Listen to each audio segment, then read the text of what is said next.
a minha geração. Este país também é para novos e é por isso que recebemos em estúdio um jovem especialista em geopolítica, pelo menos é assim que tem sido apresentado na televisão.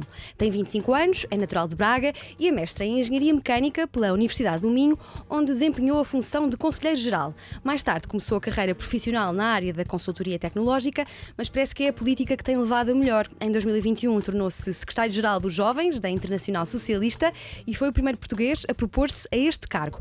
Passou pelo CNJ e pela JS, atualmente vive em Viena, na Áustria, onde desempenha o cargo de presidente da UCI, a maior organização política de juventude do mundo, que representa mais de 10 milhões de jovens de 163 organizações de mais de 110 países. Bruno Gonçalves, muito bem-vindo. Muito obrigado, antes de mais, e fico muito lisonjeado pelo convite e por estarmos aqui em Portugal a debater política. Eu não sei se a política levou a melhor sobre mim ou sobre a minha carreira profissional. Sim, achas que não levou? Não, eu acho que aos 25 anos é um bocado prematuro dizer isso. Eu acho que tudo isto é uma experiência e no final do dia a decisão de nós levarmos a nossa vida mais para um caminho ou mais para outro tem muito que ver com as circunstâncias. Nós somos nós e as nossas circunstâncias e, portanto... Já dizia Ortega HC, tu tens tido um percurso político, logo entras na faculdade, começas logo... Entro na Escola de Engenharia. Sim. Portanto, nós fazemos questão de ter esta diferente nomenclatura. Sim, ok, relativamente às faculdades.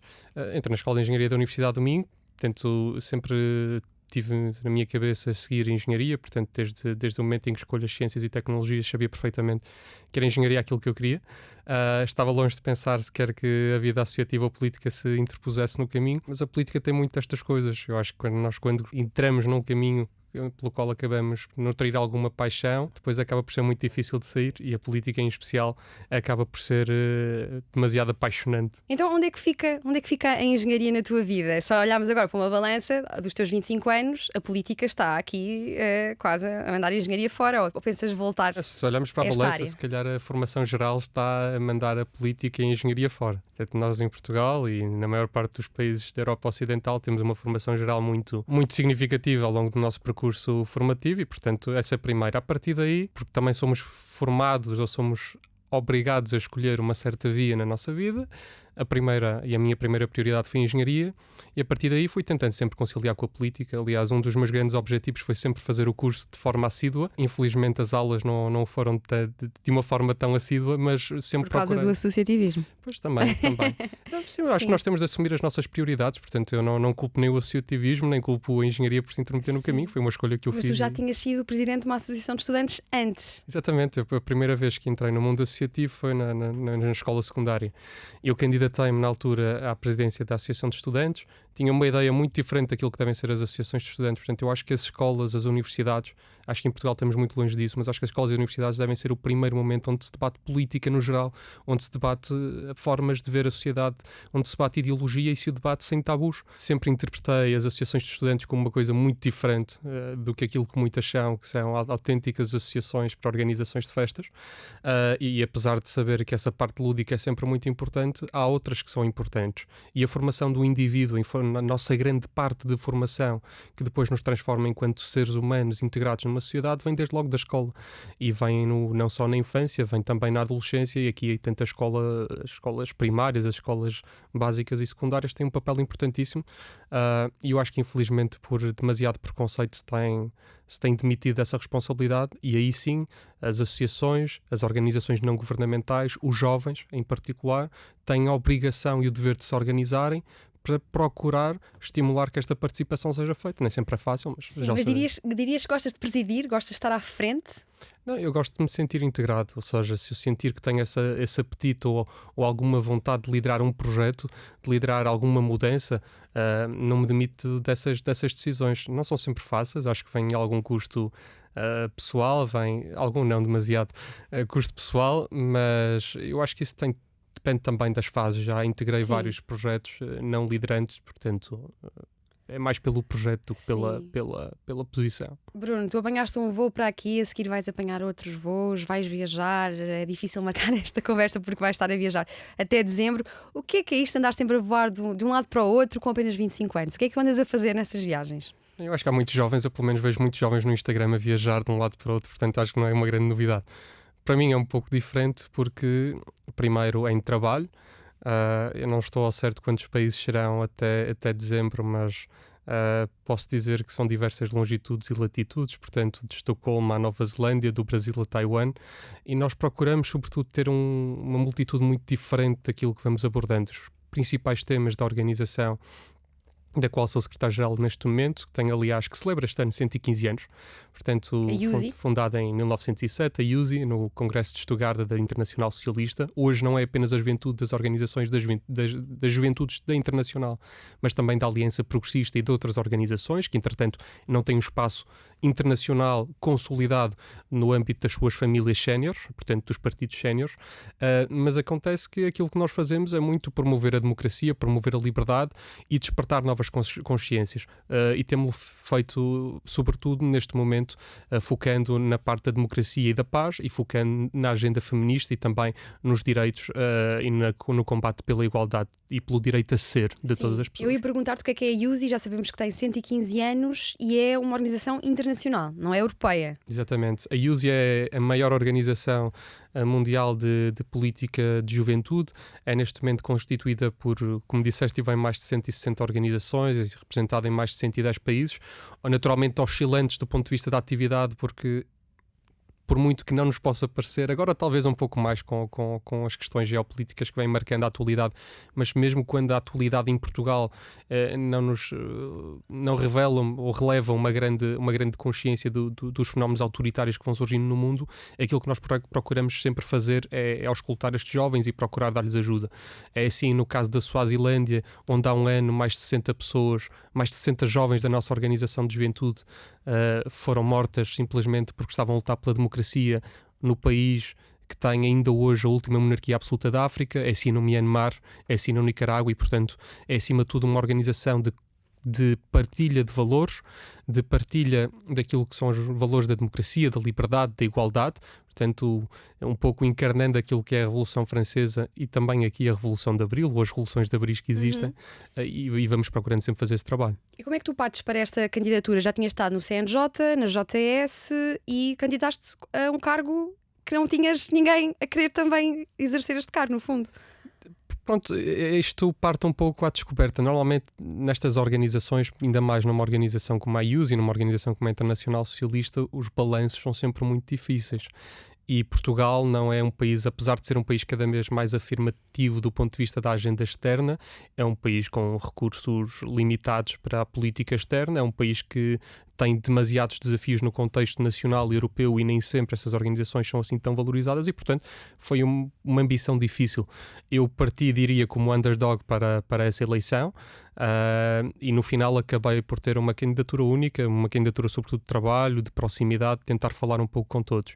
Tive ainda a infelicidade de o congresso que me elegeu, que foi no Panamá, na cidade do Panamá, ter ocorrido de forma híbrida e, portanto, eu acabei por ser eleito durante uma pandemia e foi a primeira vez que nós tivemos de fazer uma campanha completamente online. Mas dirias que foi uma candidatura única porque o cargo não é apetecível?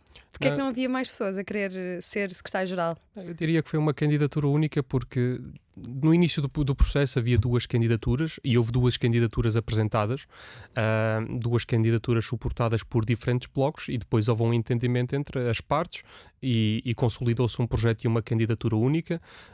Devo dizer que, por exemplo, para as vice-presidências, nós temos neste momento 19 vice-presidentes de todo o mundo, nós tivemos mais de 40 candidaturas, tivemos também, tanto na presidência como na Comissão de Controlo, candidaturas disputadas, portanto, a democracia e a vitalidade da organização está muito presente.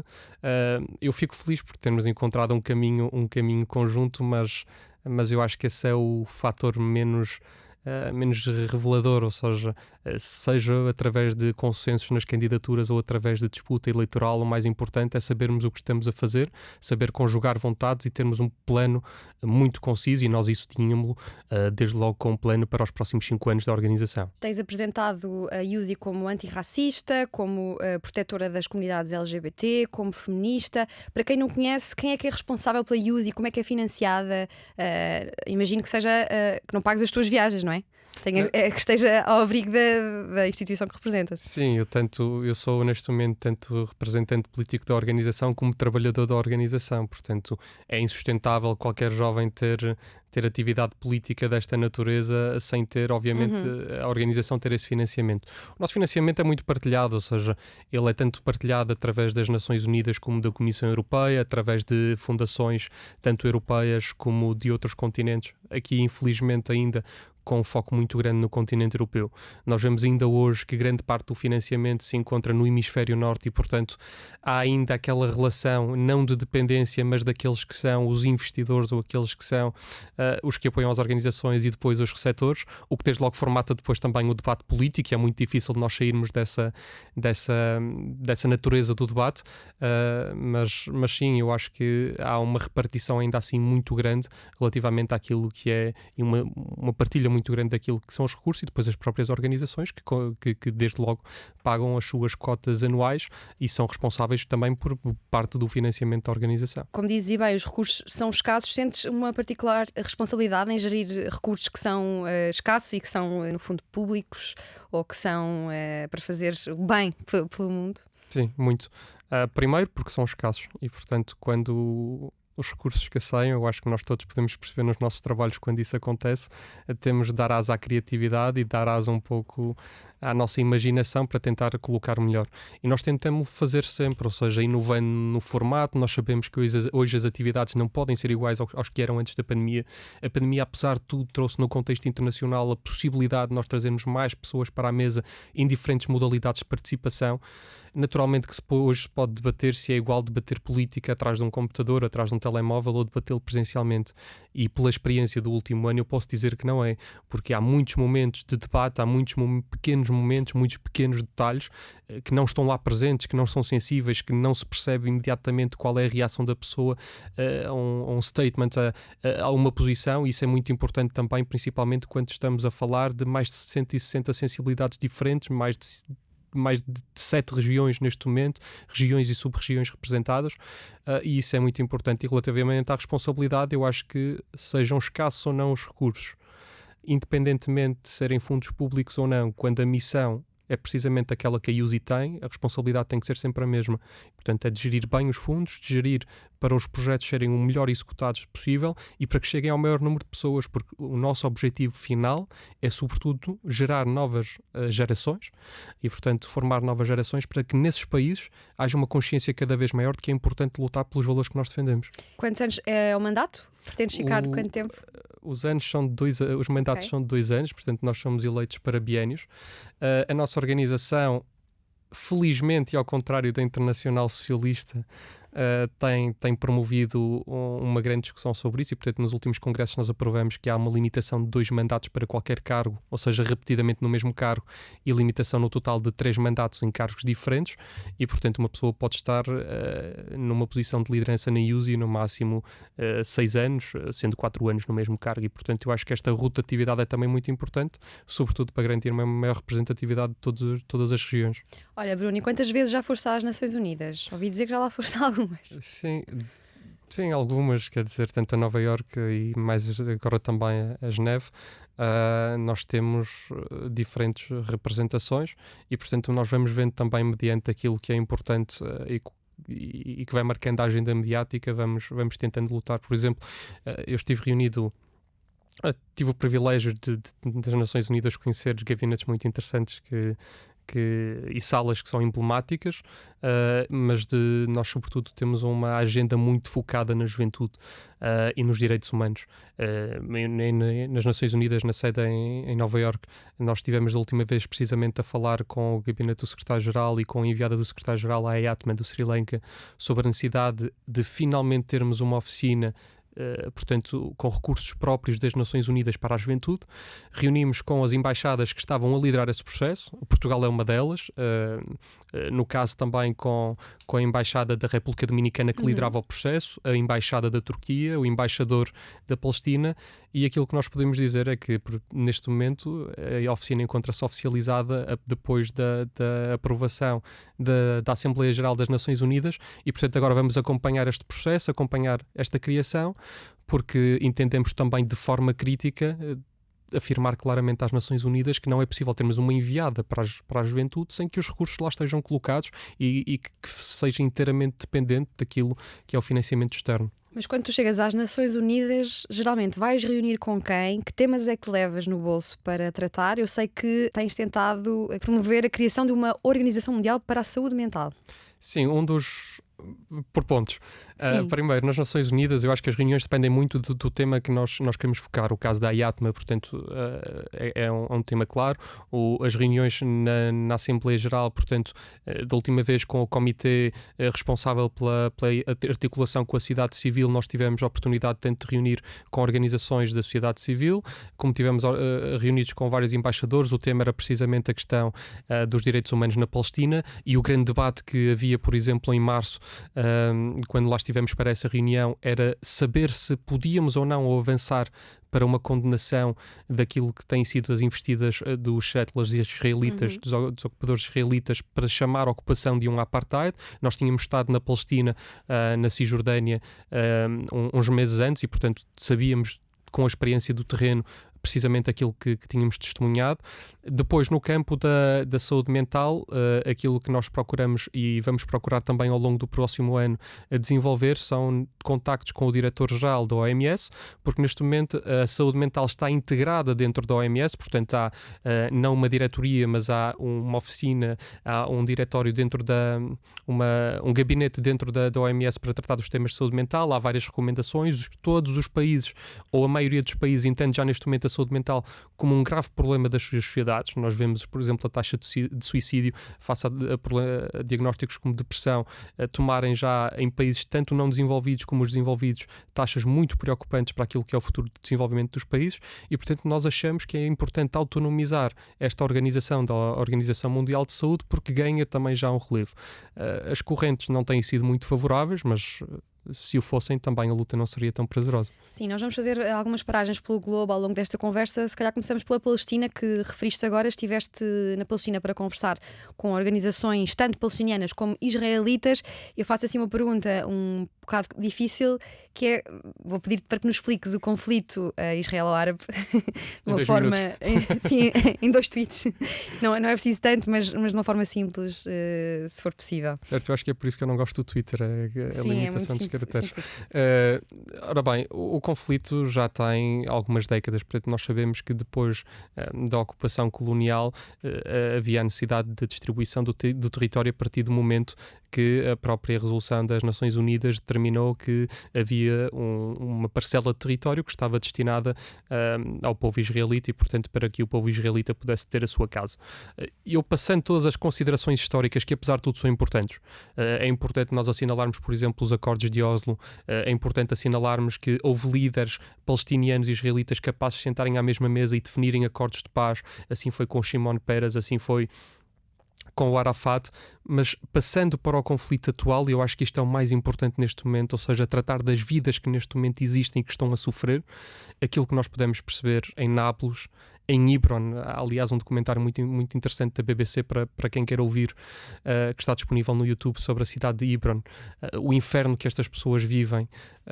Nós hoje já não podemos falar de uma disputa territorial só falando daquilo que deve ser o território palestiniano, o território israelita.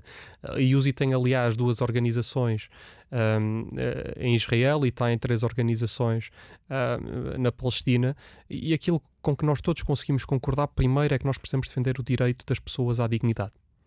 E o conflito hoje já é não só social e económico, é também e continua a ser militar. A estratégia, sobretudo, daquilo que é o Ministério da Defesa, infelizmente, israelita, tem sido promover a ocupação de diferentes territórios e, portanto, procurar promover dentro daquilo que são os territórios internacionalmente reconhecidos, por exemplo, da Cisjordânia, não tanto na faixa de Gaza, mas principalmente na Cisjordânia, ocupá-los em zonas estratégicas para que os povos palestinianos, de certa forma, fiquem encurralados.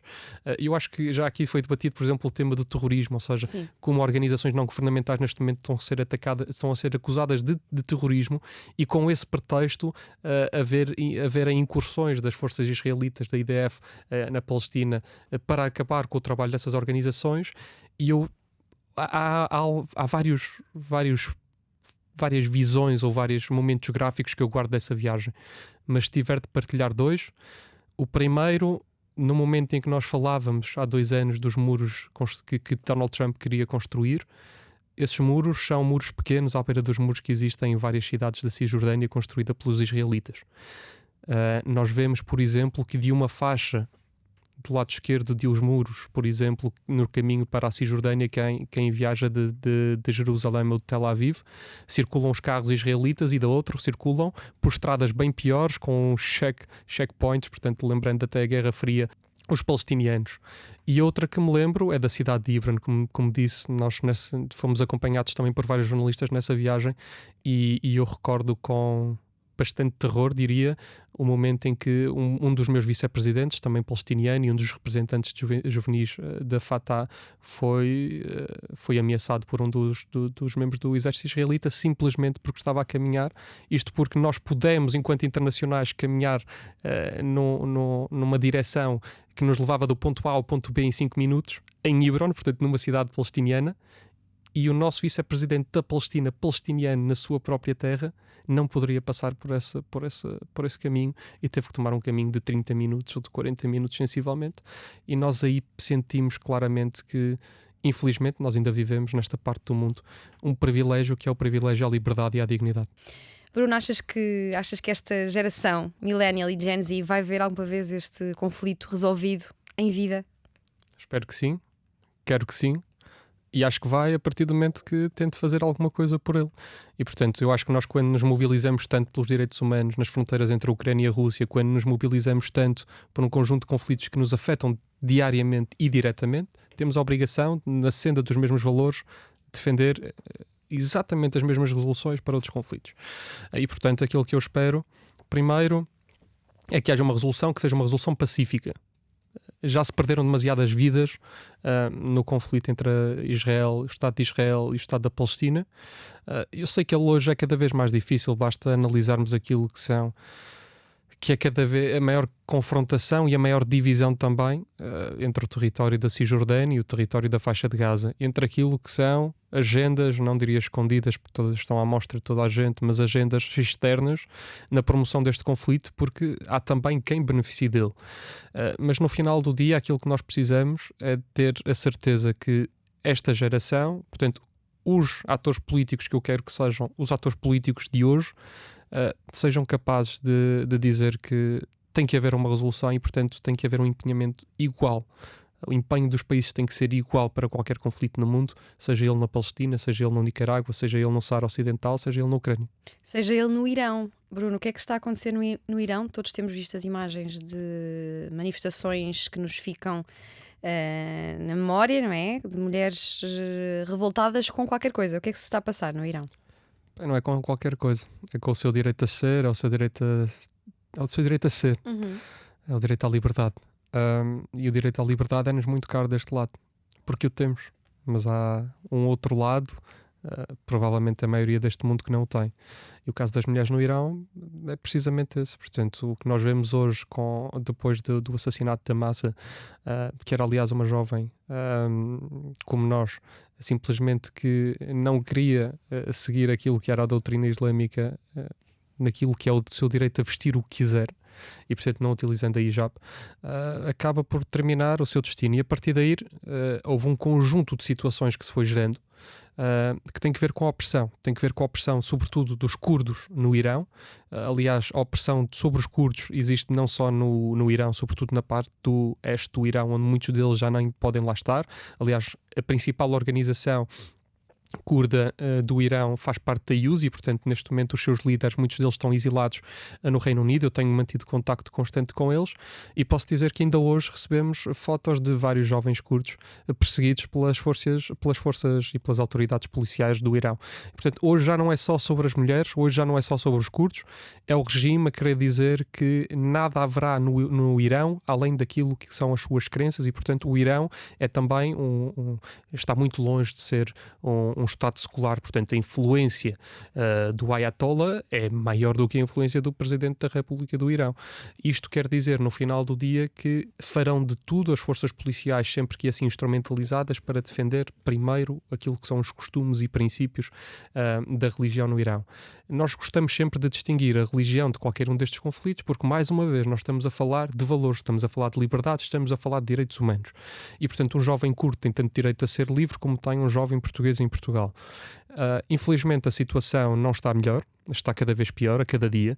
Neste momento temos forças policiais inclusivas a entrar dentro de domicílios, de residências familiares, para perseguir aqueles que protestaram no passado. Tivemos na última semana alguns relatos de que algumas cidades estavam a ser libertadas, mas isso entretanto já retrocedeu devido à brutalidade do impacto policial. E temos data para quando uma mulher no Irão pode vir a cortar o cabelo sem sofrer uma retaliação? Às escondidas, talvez publicamente, infelizmente não temos data, e portanto, sobretudo, uma vez mais aqui, direitos das mulheres sempre foram, não faltam estudos para comprovar isto. Os direitos das minorias sempre foram os mais atacados desde sempre. No caso da divisão de géneros ou do debate de género, isso prevalece sobretudo nas mulheres e nas jovens mulheres, portanto nas raparigas em diferentes países. Sobre a data eu gostava de fazer futurologia, mais uma vez, não sei, há um pessimismo da realidade que nós temos de encarar e sabemos ainda assim que temos de... Gramsci diria o mesmo, mas que o temos de o encarar. E por falar em futurologia, daqui a 2 dias acontecem eleições no Brasil. Portanto, quando isto sair, já saberemos quem é que ocupará o lugar de presidente do Brasil. Em 2023 teremos o primeiro carnaval pós-Bolsonaro? Primeiro, eu não acho que daqui a 2 dias teremos um novo presidente do Brasil. Eu acho que daqui a 2 dias teremos uma segunda volta. Isto porque no Brasil nunca houve um presidente eleito à primeira volta. Apesar de eu saber, aliás, nós temos relações muito estreitas tanto com o Partido dos Trabalhadores, com o PT, como com o PDT. Têm os dois neste momento um candidato cada, portanto o Lula candidato pelo PT e o Ciro candidato pelo PDT. Eu, se tivesse de fazer um prognóstico, diria sempre Lula acima dos 10%. Ciro à volta dos 10%, Lula acima dos 40% e o Bolsonaro provavelmente à volta dos 30%. Isto não é significativo que na segunda volta seja fácil, porque o Brasil está cada vez mais polarizado. Hoje não é possível falar de política sequer em família no Brasil. E se nós achamos que em Portugal temos um debate minimamente polarizado em muitas das discussões, nós não fazemos ideia daquilo que do outro lado do Atlântico, na lusofonia, se vai passando. Porque é um ambiente cada vez mais insustentável. Não é assim em toda a América. Eu estive, por exemplo, nas eleições da Costa Rica e é um exemplo extraordinário de um povo que não tem exército, que não tem uma força militar e ao mesmo tempo celebra a democracia e a liberdade como poucos, com bandeiras dos dois partidos no mesmo carro, as famílias a votar. Portanto, parece que joga a seleção da Costa Rica quando há eleições. No Brasil não é o caso e, portanto, eu diria uma segunda volta difícil, uma segunda volta mais polarizada, uma segunda volta que eu espero que não tenha casos e incidentes graves, mas que eu acho que vai ser muito difícil. E já agora, uma segunda volta onde eu tenho a certeza que os nossos camaradas e amigos do PDT e, portanto, também o Ciro apoiará a Lula, porque tenho a certeza, apesar de tudo o que tem sido dito nos últimos dias, tive a oportunidade tanto de estar com ele como com o Carlos Lupi, que é o presidente do partido, a partir do início do próximo mês, nós teremos uma frente unida de esquerda, progressista, e mesmo que não seja de esquerda, pelo direito fundamental de todos à liberdade, e contra a pobreza que aumentou e muito no Brasil, contra Bolsonaro. As sondagens no Brasil são tão falíveis quanto as nossas. Ontem assistimos, por exemplo, a um vídeo de Neymar, já com milhões de visualizações, a apoiar Bolsonaro. Achas que estas manifestações assim de última hora, de pessoas com algum peso mediático, podem mudar, podem abanar as sondagens? Afetam tanto mais quanto menor a formação democrática do país. E, portanto, se em Portugal aconteceria o mesmo se não fosse o Neymar, fosse o Cristiano Ronaldo, não sei se na mesma dimensão, porque apesar de tudo, nós sabemos que no Brasil a religião e o futebol são intocáveis para qualquer brasileiro. Não diria para qualquer, portanto haverá sempre exceções, mas na generalidade são intocáveis. Obviamente tem influência. Nós precisamos perceber uma coisa, é que o Brasil não é só um país.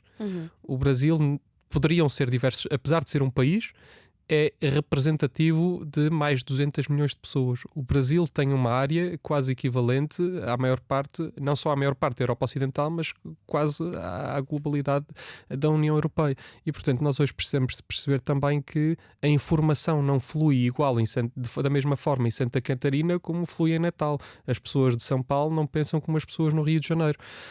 Eu acho que há dados importantes que têm que ver com a descentralização de informação. E a descentralização de informação também através da escolha dos candidatos. Eu acho que o Lula tem uma aposta muito forte em São Paulo, com o ex-governador, o Geraldo Alckmin, sendo o seu runmate para estas eleições. Acho que o Bolsonaro tem procurado, sobretudo com a Igreja Evangélica, fazer as mesmas aproximações, também recorrendo à figura da sua mulher em diversos momentos, para afirmar que ele também é um defensor dos direitos das mulheres, em contraditório com todo aquilo que tem feito ao longo dos últimos anos. E, portanto, eu acho que serão eleições, ao contrário do que muitos dizem, eu acho que vão ser eleições disputadas. Mas lá está, posso estar daqui a uns dias a desmentir tudo isto que disse, porque a única sondagem que interessa tanto aqui como em qualquer outra parte do mundo é do dia das eleições. Sim, nós andamos aqui em voos super low cost a viajar pelo mundo e agora vamos até à Arménia. Estiveste lá recentemente, também há um conflito fronteiriço. O que é que se passa na Arménia? Pô, eu gostava que houvessem voos low cost daqui para a Arménia também. Nesta viagem as pessoas têm todo o mundo sem pagar. Muito bem. Na Arménia, eu costumo dar o exemplo do que se passa na Arménia para relatar um pouco daquilo que se tem passado neste momento na Ucrânia. Nós hoje, aliás, assistimos há poucas horas a um discurso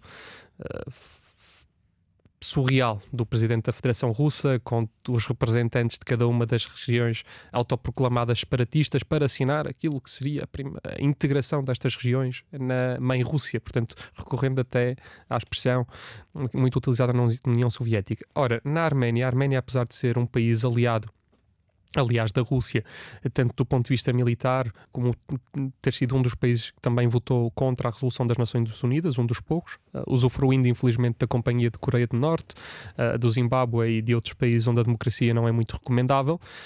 Na Arménia nós temos também um conflito que não era uma disputa territorial até a última semana, portanto escalou para um conflito de disputa territorial. Vamos tentar em 1 minuto e meio, 2 minutos, Twitter.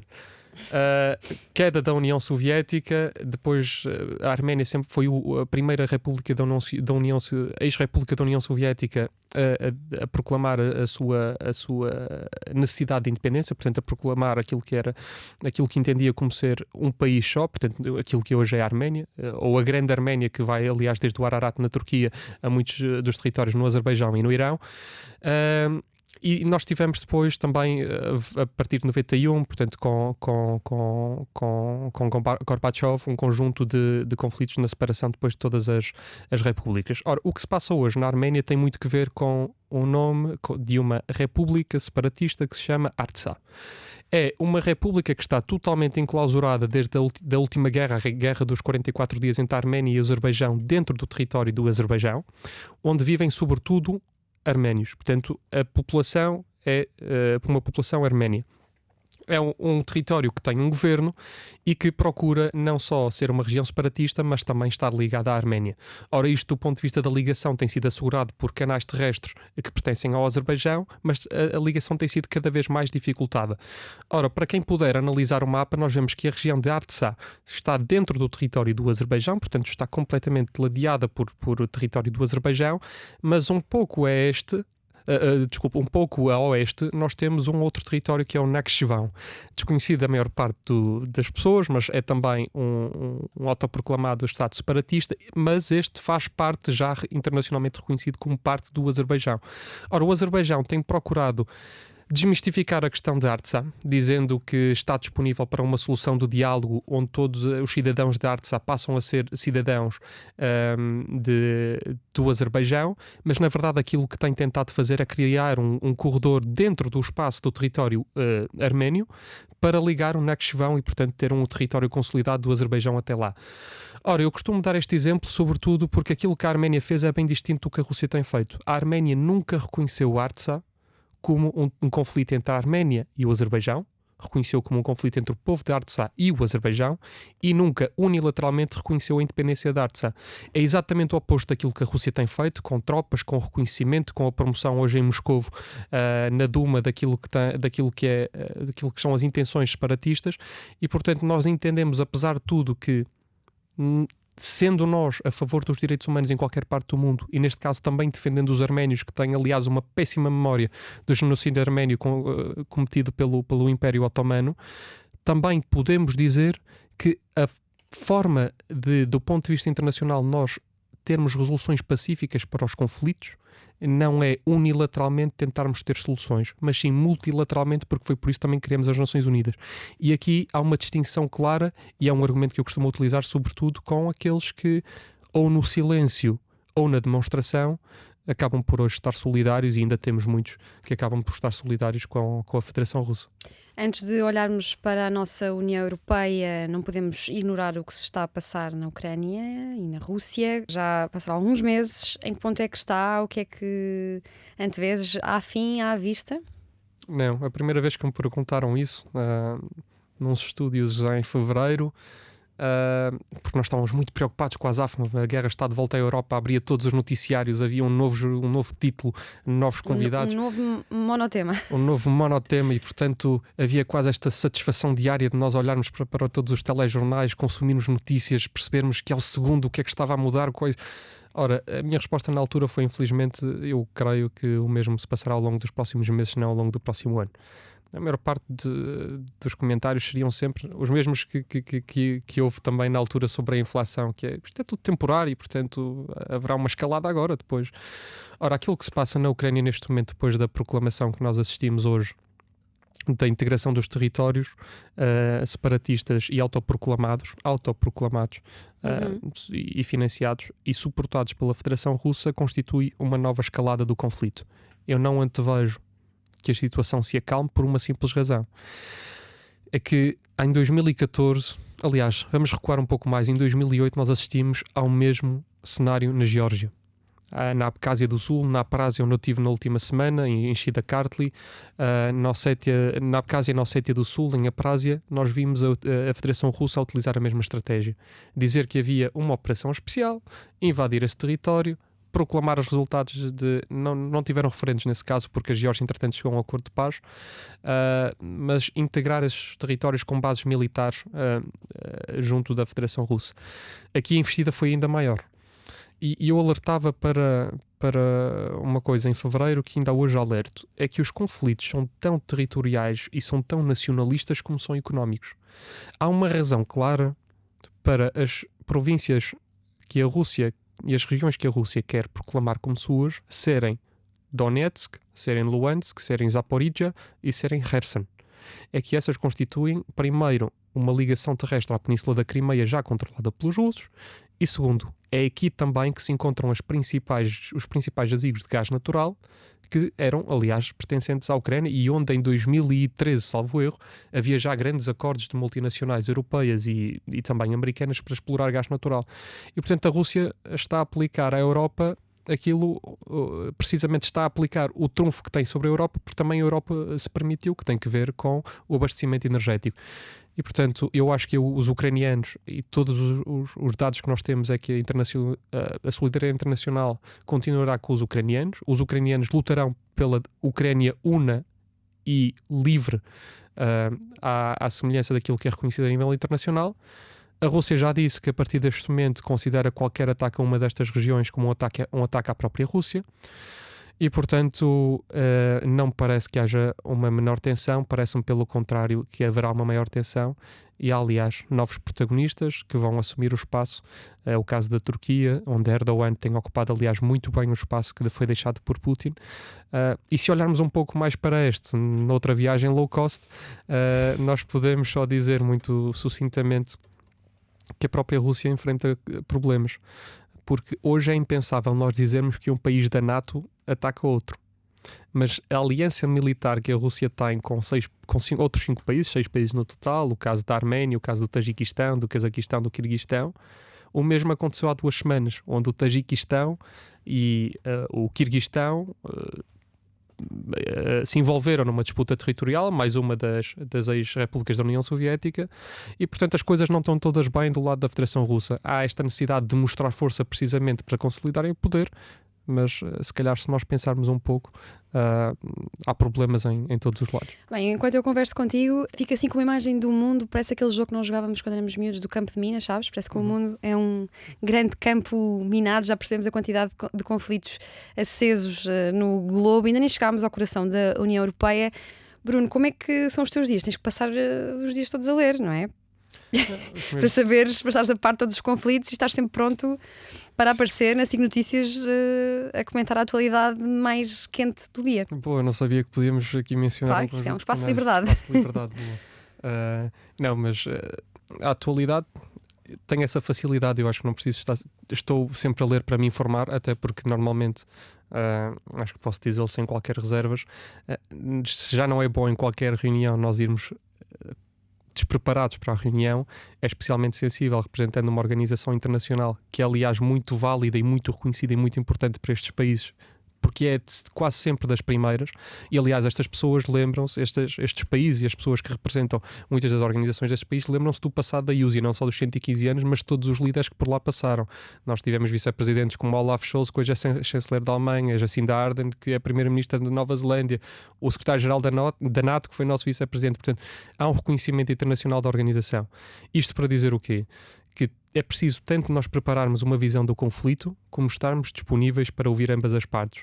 E uma das principais valias da USI, que é também a minha sorte sendo secretário-geral, é que nós encontramos vários interlocutores para os conflitos e, portanto, acaba por ser um pouco mais fácil, tendo todos estes pontos de informação, todos estes focos, depois tentando fazer uma avaliação um pouco mais racional, mas eu devo voltar ao início. Nós somos mesmos nós e as nossas circunstâncias. A primeira vez que me falaram da expressão apartheid para descrever aquilo que se passava na Cisjordânia, portanto, na Palestina, a minha primeira reação foi liminarmente rejeitar.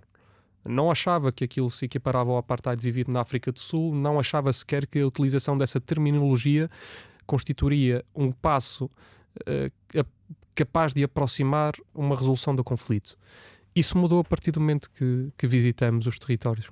Sim. Mudou a partir desse momento. Portanto, tudo isto é muito formatável, o mundo é todo muito dinâmico e daí a importância também da multilateralidade. Eu não posso deixar escapar que falaste do apartheid, porque provavelmente vamos ter pessoas a ouvir mais novas que não se lembram do que foi ou que nunca estudaram o que foi o apartheid. Consegues de forma breve contextualizar quem nos está a ouvir? Sim, deixando uma recomendação desde já, que é para que todas as pessoas possam visitar os museus em Joanesburgo e a casa de Nelson Mandela, assim, se algum dia estiverem perto de Joanesburgo ou na África do Sul. E dando um relato de um desses museus que me ficou bastante presente. Este museu tinha especialmente um telefone daqueles telefones antigos pendurados na parede, e cada visitante deste museu, sempre que pegava no auscultador do telefone, conseguia ouvir uma história. E a história era a seguinte: de um casal jovem negro na África do Sul, que aliás, a população negra constituía mais de 80% da África do Sul, mas aliás era dominada pelos colonialistas, portanto, pelos britânicos. Ora, este relato era de duas pessoas que tinham pegado no carro para ir fazer compras a um supermercado, e quando voltaram foram abordadas por um polícia branco. Portanto, há mesmo esta descrição muito gráfica e alusiva à distinção entre o negro e o branco no próprio relato, abordados pelo polícia, e o polícia, sem dizer mais, perguntava a este casal como é que podia sequer ter dinheiro para comprar aquilo. Era impossível eles terem aquele rendimento para comprar, e eram coisas simples como leite, pão, e não me recordo exatamente todos os alimentos. E, entretanto, pegam no condutor, sexo masculino, agridem-no. Ele tenta barafustar e tenta reagir, tenta resistir, e acaba por ser morto à frente daquilo que era a sua companheira. E, portanto, isto é um pouco daquilo que era o apartheid. É nós não entendermos que em certo momento, assim aconteceu na África do Sul, e assim acontece noutras partes do mundo, nós não temos mais direitos por termos nascido com um tom de pele ou com outro, numa religião, crentes de uma ou de outra religião. E há um exemplo que eu costumo dar sempre, obviamente que Oliver Tambo foi muito importante, mas que é o exemplo de Nelson Mandela.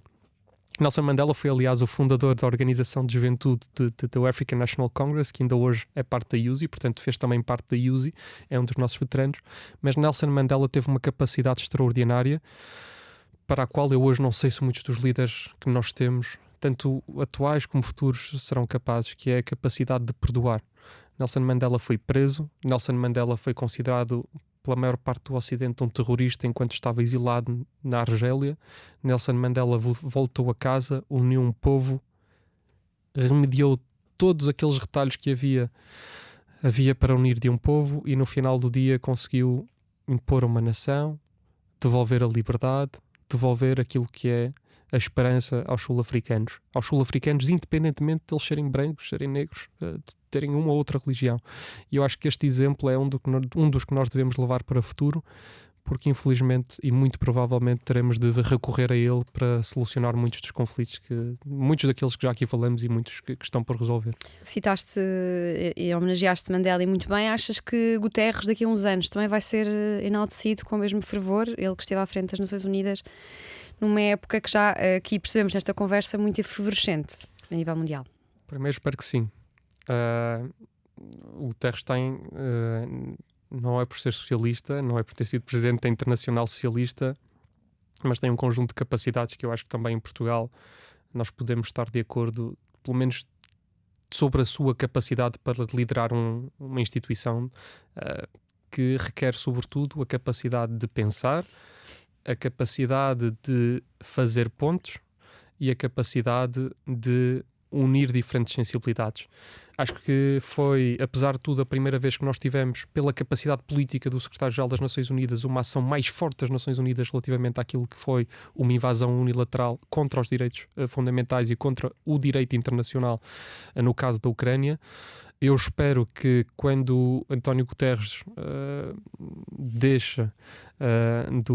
quando o António Guterres deixar aquilo que é a sua posição atual, nós possamos ter um conflito resolvido na Ucrânia sem mais vítimas a constatar, possamos ter liberdade e a democracia instaurada na Suazilândia, possamos ter o fim de um regime ditatorial que foi, aliás, no passado, e já agora reconhecendo também, no passado, muito impulsionado contra a ditadura do Somoza em Nicarágua por muitos progressistas, muitos socialistas, a USI e outras organizações, aliás, somaram-se aos apoios internacionais à frente sandinista, mas que acabemos de vez com aquilo que é a ditadura de Daniel Ortega na Nicarágua. E, portanto, no final do dia, eu acho que o reconhecimento depende das pessoas, acho que ele já existe, mas sinceramente não me parece que o secretário-geral da ONU neste momento esteja muito preocupado com o reconhecimento que vai ter, apesar de eu achar,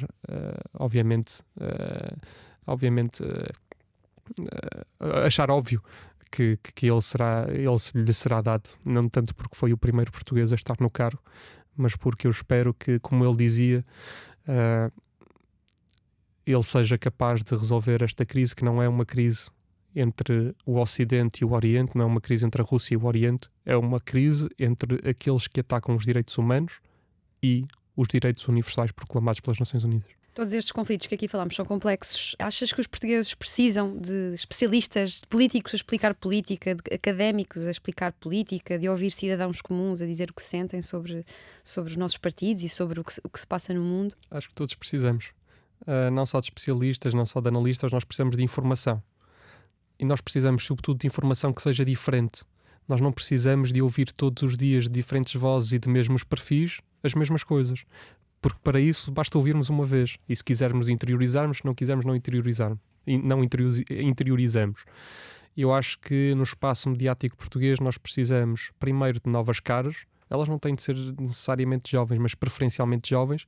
E que essas novas caras tragam prismas diferentes, porque aquilo que nós assistimos pelo mundo fora e na União Europeia particularmente neste momento é que quando nós deixamos espaços abertos, eles são ocupados e geralmente não são ocupados pelos mais progressistas ou por aqueles que pensam de forma igual. Portanto, nós precisamos deixar também nos principais meios de comunicação, sejam eles portugueses, sejam eles internacionais, espaços para que pessoas exponham as suas diferentes suas diferentes posições e ideologias. É por isso que, por exemplo, eu tenho sempre muita dificuldade em entender qualquer decisão unilateral de censura a meios de comunicação, independentemente de onde eles venham, porque eu acho que é também através da educação que nós devemos combater a desinformação. É um pouco um paradoxo de liberdade, mas eu acho que no final do dia nós precisamos de ser mais positivos na crença que nós temos das pessoas. Portanto, nós investimos em Portugal particularmente nas últimas décadas na educação dos cidadãos, portanto nós não temos que ter medo que eles pensem de forma diferente, nem temos que ter medo das suas próprias opiniões. Portanto, sim, acho que é preciso mais. Mas o que é que separa um cientista político de um analista político, um especialista em geopolítica? São todos sinónimos para ti? Não. Para começar, se falas de um cientista político, presumo que a ciência dele, portanto, o capítulo... Tenha estudado ciência política ou relações internacionais?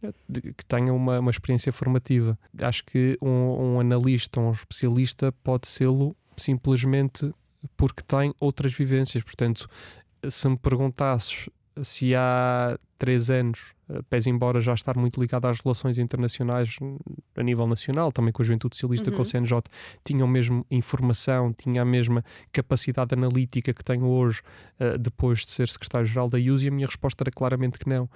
E, portanto, há muitas vezes esta possibilidade que nós temos, e as possibilidades que nós temos de encarar novas realidades, de visitar novos sítios, é importante também partilharmos este conhecimento, e é sobretudo isso que eu também tenho tentado fazer, porque há sempre um reverso da moeda, há sempre uma história por contar, e eu sei que pode não ser sempre muito apelativo, apesar neste momento falar de questões internacionais ou falar de quem sofre, seja a 3.000 km, seja a 300 no Saara Ocidental, que é aliás o conflito mais próximo de nós e que do qual nós não conhecemos muito enquanto opinião pública formada, mas é sobretudo muito importante nós termos espaço para diferentes vozes, que aliás possam consolidar numa coisa muito simples, Sim. que é a luta pela liberdade.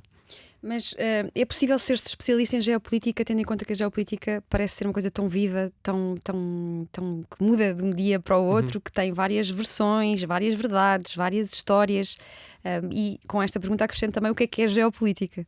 Sim, sobre o especialista, ser especialista em geopolítica, eu não sei se já foi estudado ou não, a terminologia ou a atribuição dessa nomenclatura, portanto não vou aprender muito a isso. Eu acho que é importante e é possível ser-se muito informado sobre a matéria. Primeiro, porque é precisamente porque ela é muito flexível, muito versátil, que nós precisamos ter uma informação não diária, mas uma informação muito ampla, para percebermos de que forma, por exemplo, de que forma é que a Rússia, a Turquia ou a China ou a Suazilândia ou o Zimbábue se envolvem no conflito sobre a qual não são parte integrante, e portanto Sim. este tipo de formação é importante. Esqueçam-me da última pergunta. Sobre o que é a geopolítica? Sobre o que é a geopolítica, a inter-relação entre os Estados, a inter-relação entre os diferentes atores a nível internacional, e perceber de que forma é que estes se interrelacionam na constituição do mundo globalizado, pós-globalização sobretudo. Aliás, depois tem também diversas vertentes, sejam elas geoeconómicas, o que seja. Então imagina que um jovem que nos está a ouvir e tem o sonho de um dia eu quero ser como o Bruno, eu quero estar na televisão a explicar os conflitos que se passam no mundo, eu quero ser analista especialista em geopolítica. O que é que achas mais importante? É tirar um curso de ciência política, relações internacionais, estudar diplomacia, ou o trabalho de campo, de ir aos países e conhecer as situações no local? Primeiro, ser curioso. Acho que isso é o mais importante, porque através dessa curiosidade, através dessa motivação, nós vamos lendo coisas diferentes. Depois, claramente, estar no terreno, perceber esses conflitos. Não sei se é uma recomendação que eu posso dar, porque ela é também muito dependente da possibilidade. Eu posso dizer que é muito importante toda a gente visitar todos os países do mundo, mas nós percebermos que, calhar, não é muito possível ou fazível que isso seja feito. E, portanto, nós dependemos muito também das ferramentas, uma vez mais, das circunstâncias que temos. Ora, se alguém quiser, a expressão era ser como o Bruno, eu Explicar a atualidade às lamento, pessoas. eu lamento dizer, mas eu também não sei como é que cheguei aqui, portanto não consigo desenhar no caderno todos os passos e portanto eu Bem, acho mas que a vida de cada um já tens o título de especialista apresentado pela SIC Notícias. Dirias que podes vir a ser o próximo Nuno Rogério, o próximo Bruno Maçães? Espero ser o próximo Bruno Gonçalves. Nós temos o Nuno Rogério na televisão que basicamente fala sobre todos os conflitos internacionais. Para algumas pessoas pode causar alguma aflição. Como é que uma pessoa sabe tanto sobre tanta coisa diferente? Devo confessar que eu gosto de ouvir o Nuno Rogério porque apesar de tudo tem um espaço na televisão portuguesa que eu aliás não encontro muito, para o qual não encontro muito paralelismo. Sobre o Bruno Maçães, aliás um dos últimos livros que li foi dele, portanto também acho que em particular, e porque foi também o que li, a sua visão sobre a interligação entre a Europa e a Ásia podia ter sido algo mais ouvido. Aliás, The Dawn of Eurasia, não é? Esse livro, que é maravilhoso dele. Falei dele porque é justamente a pessoa que eu associo à análise da geopolítica. Em Portugal, que mais nomes temos? Bruno Gonçalves, Nuno Rogério, Bruno Maçães e... eu acho que não há... Milhares, mas é mais especialista em assuntos. O José Milhazes, o Germano. Portanto, nós temos vários nomes. Temos também, neste momento, creio que na CNN, a Diana Soler a comentar. Portanto, Helena, creio que Helena, não tenho a certeza dos nomes. Helena Ferro Gouveia. É possível? Sim. Portanto, nós também temos mulheres a comentar geopolítica, mulheres a comentar conflitos internacionais. Eu acho que é importante nós promovermos diferentes perfis com diferentes opiniões, porque o debate é sempre mais vívido. Olha, antes de virmos aqui à nossa Europa, às derivas autoritárias, eu gostava de falar, de bater nesta tecla do feminismo, que agora também mencionaste. Tem sido também uma preocupação tua à frente da USI. Sim, já era uma preocupação da USI antes de eu estar à frente da USI e vai continuar a ser uma preocupação da USI quando eu deixar de estar na USI. Acho que tem de ser uma preocupação do movimento progressista a nível internacional, porque os direitos primeiro, os direitos têm de ser conquistados, têm de ser preservados e no caso dos direitos das mulheres eles cada vez mais são. É notório que, aliás, há um dado, primeiro é notório que eles estão muito atrás do direito dos homens. Nós falávamos há pouco do caso do Irão, mas nem sequer precisamos de ir tão longe. Aliás, basta percebermos quantos dias em média tem de trabalhar uma mulher para ter o mesmo rendimento que um homem e portanto aqui do ponto de vista daquilo que é um dos pilares fundamentais, que é a subsistência do próprio ser em comunidade através do seu rendimento, há aqui um gap, uma diferença brutal nos direitos das mulheres em países subdesenvolvidos.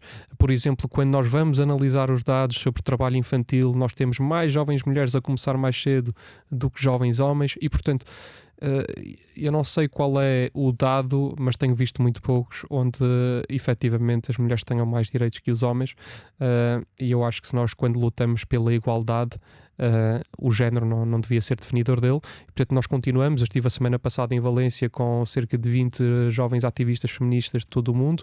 Nós juntamos-la sobretudo para discutir o retrocesso das democracias no mundo e de que forma é que isso tem um impacto sobre as mulheres. Vamos produzir um livro até janeiro, produzido exclusivamente, não tanto pelas lideranças, mas por jovens de grassroots, portanto jovens ativistas que vão sentindo isso e, portanto, dando também a oportunidade para que depois nos seus próprios países haja um guidebook, haja algo que é também válido do ponto de vista internacional, de uma família política da qual estas organizações façam parte e que depois possam levar às lideranças, não sendo elas a reivindicar, porque muitas vezes as suas reivindicações não são tomadas em sério, mas levadas por si com aquilo que é o carimbo da USI e, portanto, também validando aquilo que é a luta feminista, que mais do que feminista é a luta pela igualdade no mundo. Sim, pegando neste carimbo da USI, sentes que te pode prejudicar ou que te traz alguma responsabilidade adicional quando és apresentado como especialista em geopolítica?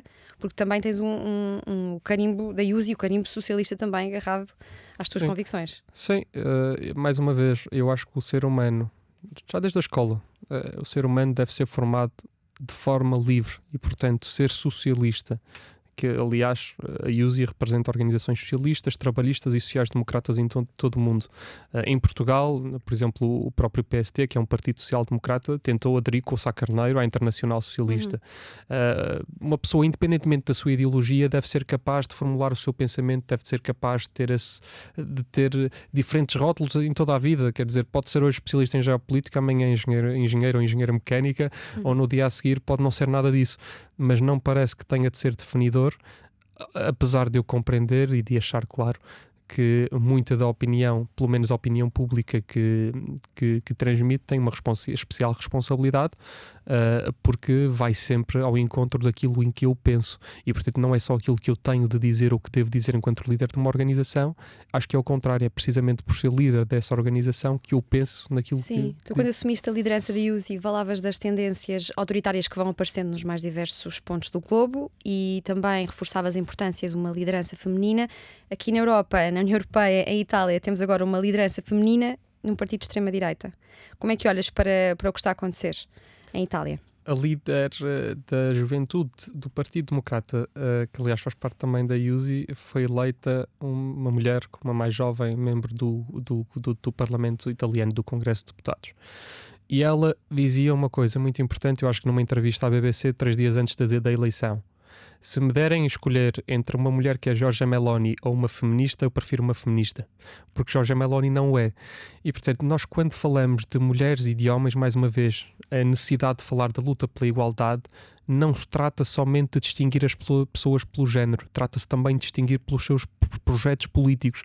E uma pessoa cujo slogan faz lembrar os maus tempos do fascismo na Europa não pode augurar um ótimo futuro para as mulheres, porque inclusive é para aquelas que não se lembram e que não eram nascidas na altura, os direitos delas, se hoje são menores do que muitos dos homens, na altura eram ainda mais reduzidos. E portanto eu olho não só para Giorgia Meloni como uma mulher à frente do governo, olho como uma ameaça ao projeto europeu, porque apesar daquilo que ela já demonstrou, nomeadamente em relação ao apoio e à solidariedade internacional com a Ucrânia, aquilo que é o seu programa eleitoral, aquilo que é o seu projeto para a Itália, é baseado muito naquilo que nós falávamos do orgulhosamente só português, e de uma distinção clara entre o papel da mulher e do homem na política. Portanto, é preciso sim ter lideranças femininas. Aliás, eu acho que se nós analisarmos toda a história recente da IUSI, por exemplo, temos muito mais lideranças femininas do que lideranças masculinas, e portanto há também um exemplo positivo, não só na determinação das cotas, mas naquilo que é a vontade das organizações membro. E na Itália, claro que temos que estar sempre felizes quando há uma conquista do ponto de vista de liberdade e de igualdade na eleição de uma mulher, porque infelizmente ainda não é a regra, é a exceção na eleição de chefes de Estado ou de chefes de governo, mas apesar disso, interessa ainda mais perceber qual é o futuro das mulheres que esta mulher representa no próprio país. Mas o que é que se passa em Itália para que tão grande fatia da população se tenha identificado com alguém que se diz apologista, fã, adepta de Benito Mussolini? O que é que leva alguém em Portugal a votar em soluções que não se... Ainda não está à frente do país. Não, em Itália já está. Pois, em Itália já está. Para começar, vamos a um dado muito interessante sobre a Itália. Em salvo erro, este é o... Ou seja, desde que Itália tem governos desta República, este é o 68º governo. A média da duração dos governos em Itália é inferior a 2 anos. E, portanto, os italianos não pensam sempre de forma igual. Se nós formos à última eleição, nós percebemos, por exemplo, que a manifestação da pobreza em Itália, portanto, a perda de rendimento e de direitos em Itália, sobretudo na Itália do Sul, se consolidou através do voto no movimento Cinque Stelle, portanto, num movimento populista que depois, aliás, foi também aliado de muitos dos progressistas e centristas em Itália. Desta vez foi diferente, mas mais uma vez pelos mesmos problemas. Tem que ver com a instabilidade política dos italianos. E quando aparece uma figura que em si resolve todos os problemas, que em si tem uma determinação e uma convicção de que ela ou ele são solvente ou são a solução para todos os problemas de um país, eu acho que depois de tanta instabilidade política as pessoas acabam por acreditar.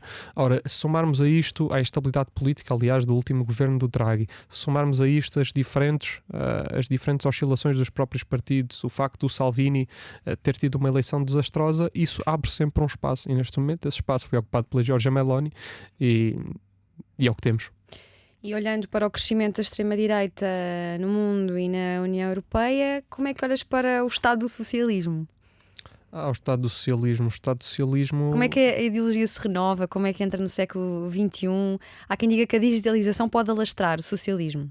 A digitalização pode alastrar tudo, porque é um novo meio de comunicação. Da última vez que já não me lembro onde, creio que em Washington, nos foi apresentado um estudo sobre o estado das democracias no mundo. O estudo para 2021, portanto já depois de um ano, creio que de Covid, demonstrava que as nossas democracias estão no mesmo ponto, retrocederam 20 anos, portanto estão no mesmo ponto da década de 90. Não é só na Europa, não é só com extrema-direita, é muitas vezes também com extrema-esquerda, do ponto de vista dos ataques à liberdade. No caso da União Europeia, nós vemos, por exemplo, os democratas suecos, o ST na Suécia, que neste momento assumirá o governo já nas próximas semanas, o caso italiano. Vemos um crescimento preocupante de uma direita cada vez mais conservadora e cada vez menos progressista em Espanha. Vemos, obviamente, em França. Eu, infelizmente, acho que estas sinergias não auguram um grande futuro para a União Europeia, porque elas são baseadas, sobretudo, na antítese da União, na antítese da cooperação, na antítese da globalização, e, portanto, nós temos que estar atentos. Sobre a digitalização, o estado do socialismo... Eu perguntava-te isto porque eu tinha uma conversa sobre este mesmo assunto há pouco tempo com alguém que estuda esta área, que me dizia que a digitalização vai alastrar o socialismo, e eu punha-lhe a questão, mas não vai alastrar várias teorias políticas, tendo em conta que a digitalização é para todos, mas o argumento é que as classes baixas podem ficar mais letradas, logo há maior probabilidade de termos mais apoiantes. Não é só ter, certo, mas não é só ter as ferramentas, é ter a disponibilidade. Nós podemos ter uma pessoa com acesso total à internet, que ainda hoje não temos em várias partes, em muitas partes da Europa ou do mundo, mas do que é que adianta nós darmos a um jovem, vamos, por exemplo, a um jovem que trabalha 12 ou 14 horas por dia, é explorado. Vamos a uma pessoa que não consegue ter tempo sequer para pensar, para ler um livro. Adianta efetivamente nós termos uma digitalização, um telemóvel, se esta pessoa só vai consumir notícias imediatas, se só vai consumir informação que não requer mais de 2 minutos.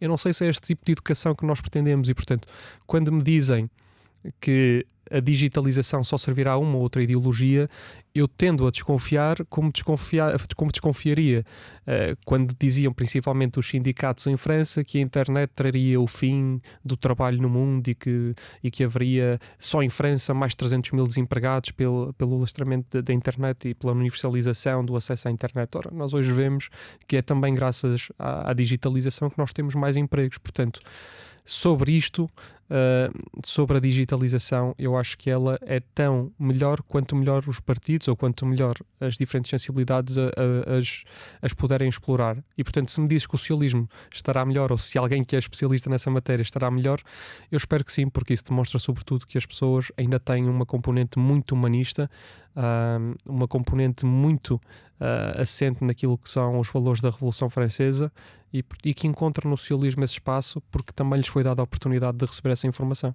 O que é o socialismo, Bruno? Tenho de te perguntar. Há muitos socialismos. Há vários. Há muitos socialismos. É muito diferente do nosso português do socialismo da América Latina, imagino. Claro, e é muito diferente do socialismo africano. O socialismo africano, que é, por exemplo, um socialismo muito associado à libertação, a movimentos libertadores do povo, portanto, contra as colónias. Na América Latina há, aliás, várias correntes. O PT, falava já aqui do Partido dos Trabalhadores e do PDT, um mais social-democrata e outro mais socialista, também do ponto de vista do entendimento do Estado, ou seja, de que forma é que o Estado se deve relacionar com as empresas, se a maior parte das empresas, o caso da Petrobras, deve ser ou não uma empresa estatal, ou se deve ser partilhada, e, portanto, não vendo qualquer problema na iniciativa privada desde que ela seja fiscalizada. O socialismo tem que ser, eu gosto muito de uma expressão do Arnaud, que era: o socialismo é uma ética. Um socialista tem que ser um humanista, preso aos valores que já aqui falamos, e um socialista, depois, do ponto de vista económico, pode divergir, mas tem que ter a certeza que é no bem comum e é através do Estado, da forma como nós nos organizamos coletivamente, que podemos dar às pessoas uma vida melhor. Essa vida melhor tem que ser, sobretudo, uma vida onde as pessoas possam alcançar todo o seu potencial. E, portanto, qualquer dogma relativamente, porque muitas vezes fala, e eu vejo isso na nossa geração, como os socialistas são o bicho-papão de tudo, como os socialistas querem estatizar tudo. Eu acho que nós estamos muito longe desse debate, estamos muito longe dos tempos também da Segunda Internacional, e eu acho que também em Portugal temos também o exemplo disso. Aliás, Portugal é um dos poucos casos onde um partido social-democrata não é um partido socialista na Europa, porque o grupo europeu dos socialistas na Europa é o grupo dos sociais-democratas, e portanto eu acho que o socialismo Mas nesse sentido muito também há quem diga que o Partido Socialista Português não é socialista. Certo, e haverá, há dentro do Partido Socialista Português quem diga que o Partido Socialista não é socialista, há dentro do Partido Social-Democrata quem diga que não é social-democrata. Eu acho que em que lugar do mundo é que achas que o socialismo funcionou ou funciona melhor? Eu acho que na Europa ele tem funcionado. Acho que as políticas sociais-democratas, e se quisermos o exemplo português para ser muito simples, ele trouxe-nos conquistas muito importantes. O estado da educação em Portugal é hoje muito melhor do que era, aliás, em todos os indicadores. As pessoas são hoje mais educadas, têm melhores oportunidades porque houve um investimento numa educação pública. Nós hoje em Portugal não temos, com todos os problemas que possa ter o Serviço Nacional de Saúde. Já que falaste de Arnaud também? Hoje as pessoas, aliás, com um berço partilhado, mas claramente também ligado a políticas progressistas e muito ligado ao Partido Socialista, que foi fundador do SNS. Mas é neste tipo de liberdades que nós temos de entender que o socialismo democrático é importante. É dar às pessoas as ferramentas para que elas possam realizar e possam viver em dignidade em sociedade. E, portanto, não querendo dizer qual é o melhor ou o pior, eu acho que ela tem funcionado na Europa, e eu acho que em outras partes do mundo também tem funcionado nos seus próprios contextos. Por exemplo, o socialismo em África serviu, por exemplo, o que já falamos aqui de Mandela, partidos libertadores, partidos de libertação, serviram sobretudo para libertar um povo. Há obviamente muitos desafios, há obviamente muitos entendimentos diferentes sobre aquilo que devem ser os percursos a tomar.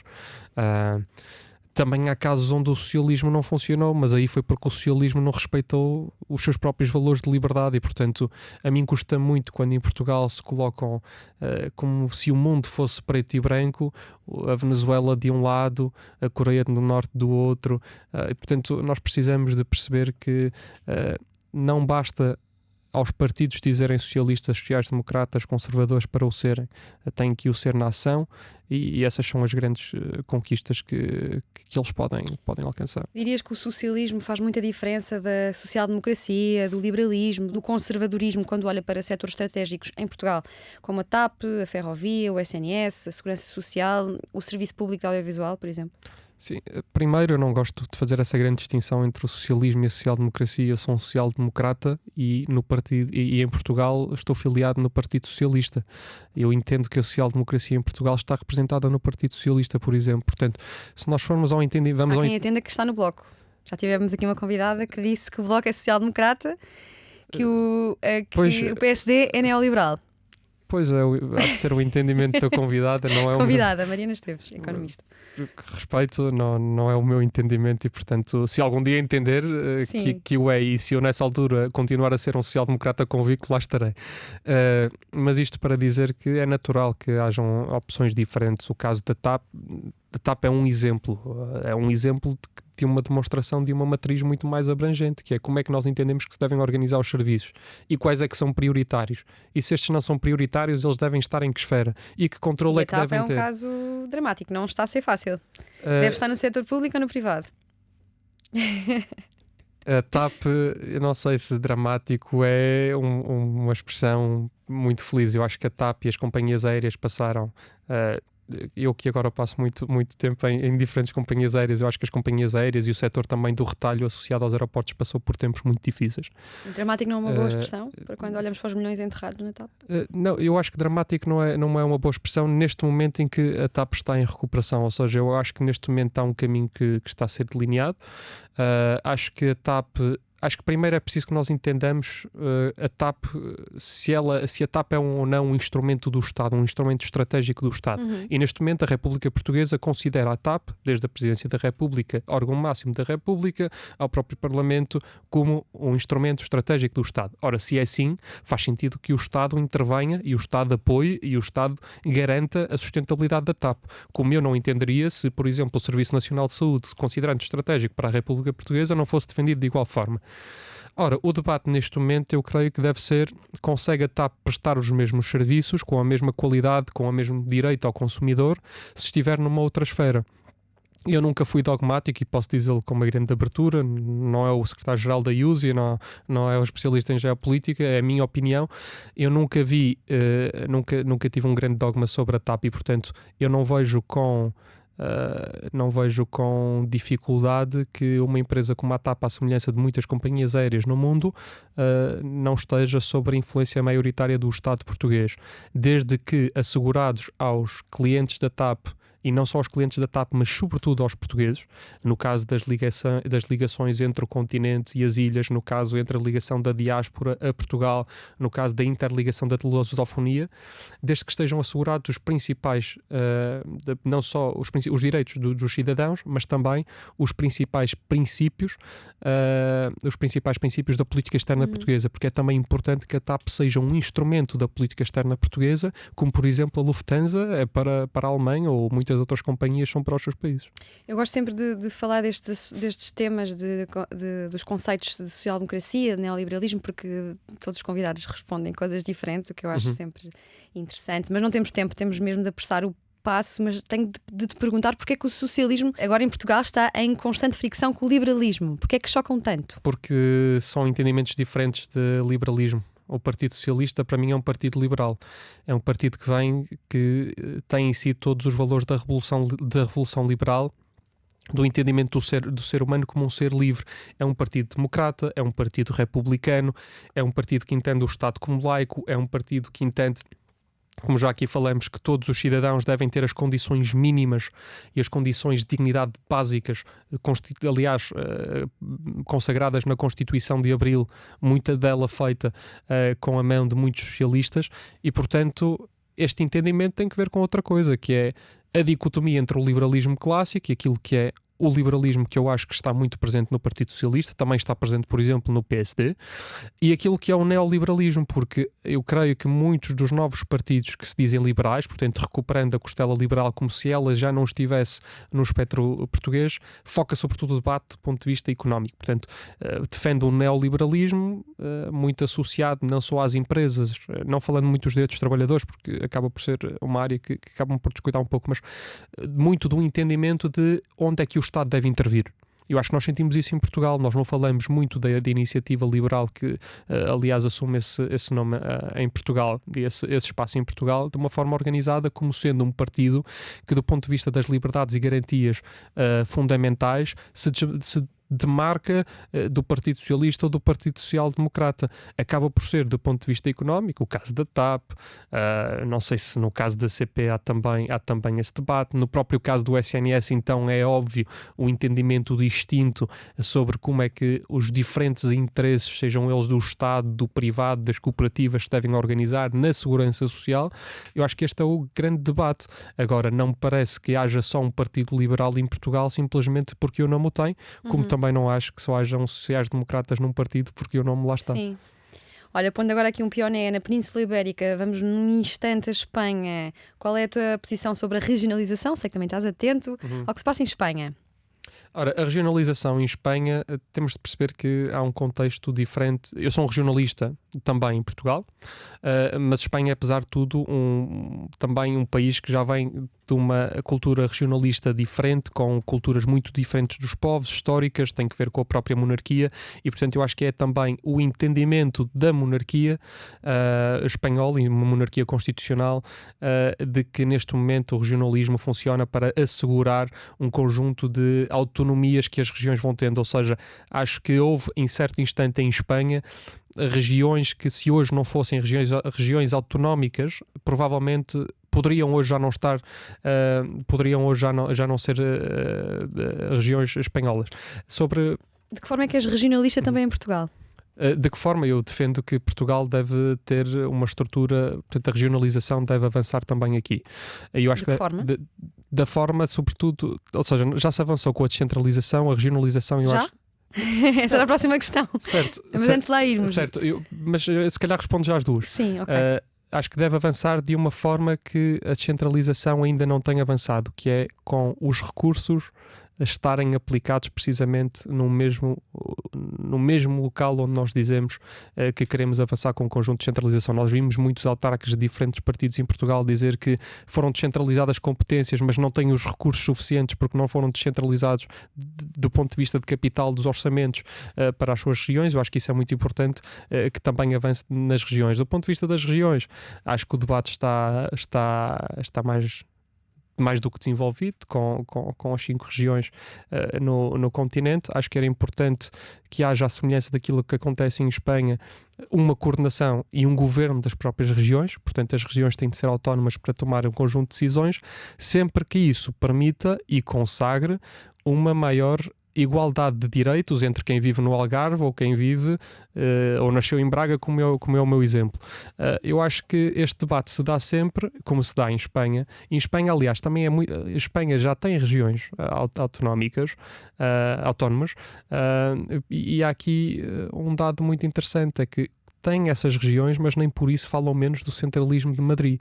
E, portanto, se o tema for só o centralismo de Lisboa e não forem soluções concretas, o que vamos ao caso das ligações ferroviárias, como é que podemos resolvê-las? Vamos ter agora uma linha rápida de 1h15 em 2030. Certo, ainda falta algum tempo. Eu já vi várias capas de jornais sobre as linhas. Eu acho que é muito boa notícia que avance, e acho que é ainda melhor que avance mesmo. Mas isto para dizer que nem sempre o centralismo não pode ser a única coisa a unir-nos em prol da regionalização. E, portanto, o caso de Espanha pode ser um bom caso. Já agora sobre Espanha, que terá eleições no próximo ano, esperemos que desta vez venham ventos ainda melhores, e que não chegue a Portugal. De Espanha nem bom vento nem bom casamento, é o que se costuma dizer, não é? Pois é isso, portanto os ventos que sejam bons desta vez, porque em Portugal também precisaremos deles para garantir uma maior estabilidade. Já que falámos em linhas de alta velocidade, hoje sentes-te mais Pedro Nunista ou mais moderado dentro do socialismo? Isso por causa do anúncio da nova linha. Isto porque já me disseram que às vezes és mais Pedro Nunista e outras vezes mais moderado. Boa. Eu acho que sou... Quem acompanha as tuas intervenções? Sou um social-democrata, já aqui disse. Acompanho muito o Partido Socialista e devo dizer que gosto quando pessoas que assumem posições de liderança, no caso também no governo, são pessoas que sabem explicar não só o que querem, mas também são determinadas em fazê-lo. E, portanto, acho que é muito importante que continuemos a ter esse perfil de governantes. Acho que mesmo quando é difícil, ou sobretudo quando é difícil, nós precisamos ter pessoas que assumem as decisões, e eu acho que há um conjunto muito grande de pessoas, e também da minha geração, que acha isto, para não vermos repetidas as mesmas capas de jornais, para não vermos repetidas as mesmas promessas, e para que vejamos que essas promessas são efetivamente cumpridas. Em relação a Portugal, onde cada vez passas menos tempo por causa das viagens, referes-te muitas vezes a Portugal como um país que carrega um fado. Uhum. Já quando convidei para este programa disseste-me: espero que continues com o grande trabalho de promoção de jovens em Portugal, quanto mais não seja para inverter o fado da nação. Quando foste eleito a presidente da IUSI, também disseste que carregamos connosco sempre este fado de sermos altamente críticos. Que fado é este que Portugal carrega? E devia livrar-se dele? Não sei se devia livrar-se dele, acho que é um bocadinho parte da nossa cultura. Está sempre tudo mal, se calhar vai estar pior, portanto há um pessimismo muito grande em toda aquilo que é a nossa ação. Eu acho que livrar-nos deste fado é organizarmos melhor, é termos uma crença se é que o possamos chamar assim, mas uma esperança muito maior no nosso país. E quando te dizia isso, era sobretudo para dizer uma coisa, é que eu não tendo a oportunidade de acompanhar todos os programas, e faço aqui a minha confissão, eu acho que uma das coisas extraordinárias de termos novas vozes é perceber que das finanças ao jornalismo, da economia à política, nós temos hoje uma geração que é mesmo capaz de competir com os melhores do mundo, que é mesmo capaz de estar nos sítios certos sempre que lhe é dada a oportunidade e de fazer as coisas diferentes. A tal questão do pedronunismo, mais pela determinação das pessoas e por terem uma visão, seja ela mais liberal, mais neoliberal, mais social-democrata, e eu fico com muita esperança sempre que vejo que isso é possível. Agora, sobre esse fado, um dos exemplos que podemos dar, só podemos ser capazes de invertê-lo se também soubermos inverter a crónica, a necessidade que nós temos de insistirmos nas mesmas soluções, mesmo depois de termos feito o diagnóstico de que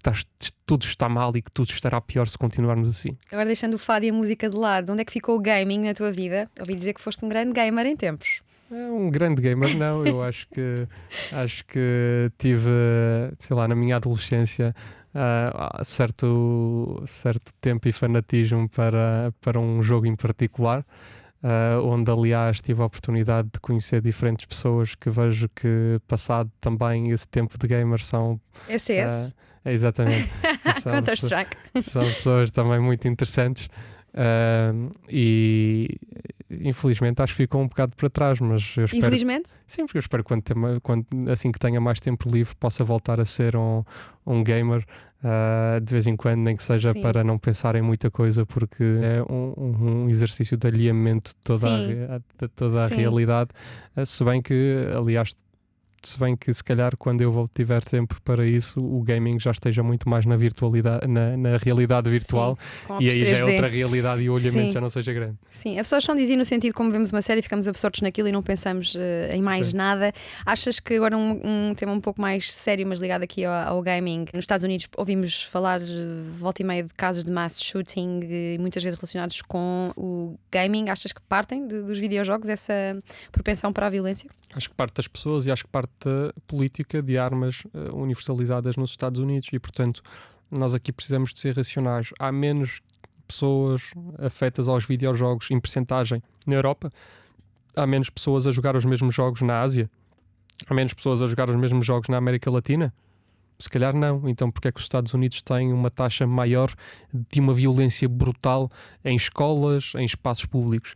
Se calhar a resposta está à frente de todos nós. Portanto, é preciso vontade política. Nós vemos, por exemplo, uma das grandes campanhas do Beatle no Texas é precisamente para regularizar e acabar com a universalização de todas as armas, de todos os feitios. Porque se calhar eu sou menos perigoso se não tiver uma granada ou uma arma automática à minha disposição do que se a tiver. Mas isto se calhar é um pensamento demasiado elaborado e provavelmente muitos discordarão de mim. Olha, e a engenharia, onde é que ficou? E onde é que ficou o analista de tecnologias de informação? A engenharia ficou depois da conclusão do mestrado, depois de ter feito uma tese sobre uma instalação solar térmica e, portanto, depois de ter feito um estágio de uma instalação solar térmica num hotel. O analista em tecnologias de informação ficou depois de um projeto sobre sistemas cloud de integração de diferentes plataformas entre as finanças e o controle de recursos humanos de uma empresa que aqui não poderei dizer. O político está a ser agora como já foi no passado e eu tenho quase a certeza, como te dizia, que eu sou mais adepto de Da Vinci do que Henry Ford. Tenho a certeza que ao longo da minha vida ainda serei muitas coisas, seja analista de tecnologias de informação, seja engenheiro mecânico, seja uma outra coisa qualquer de que ainda não sonho, porque a política e o bichinho da política estará lá sempre. Quem está no mundo da política sabe bem o que eu digo, sabe bem o que é esse sentido de missão. Quanto à minha carreira, eu só espero que ela seja positiva e que daqui a muitos anos, quando eu for velhinho, não tenha de me preocupar muito nem com o estado da segurança social, porque haverá um Estado para me assegurar um direito à dignidade na minha velhice. Terminamos com uma mensagem de esperança. Segurança social para todos. Diz que vive com cada vez menos certezas e mais dúvidas, o que raramente ajuda no otimismo ou na tomada de decisão. Vê o projeto europeu como um dos mais belos capítulos da modernidade. Quem acompanha as suas intervenções diz que é um bom democrata, não é radical, aceita a direita e respeita. Prefere Da Vinci a Henry Ford, liberdade ao poder, aleatoriedade ao controle central e foi durante vários anos festivaleiro assíduo do Festival Paredes de Cora. Frequentou a Escola de Música Carlos Gulbenkian no ensino básico, aí desenvolveu a formação geral e musical, foi presidente da Associação de Estudantes da Escola Secundária Carlos Amarante, foi eleito secretário-geral dos Jovens da Internacional Socialista pelos congressistas com 98 votos a favor, 10 contra e 2 abstenções, num cargo para o qual era candidato único. Há quem diga que é moderado nos dias e Pedro Nunista noutros, defende uma IUSI antirracista, feminista e defensora das comunidades LGBT, tem colocado na agenda a importância da saúde mental, propondo que a IUSI promova a criação de uma Organização Mundial para a Saúde Mental junto das Nações Unidas, gosta de presidir e nós cá estaremos para ver qual será a próxima presidência ou a Secretaria-Geral do Bruno Gonçalves, que nos fez companhia na última hora de conversa na Antena 3 e na RTP3. Bruno, obrigada. Muito obrigado. O que vamos fazer?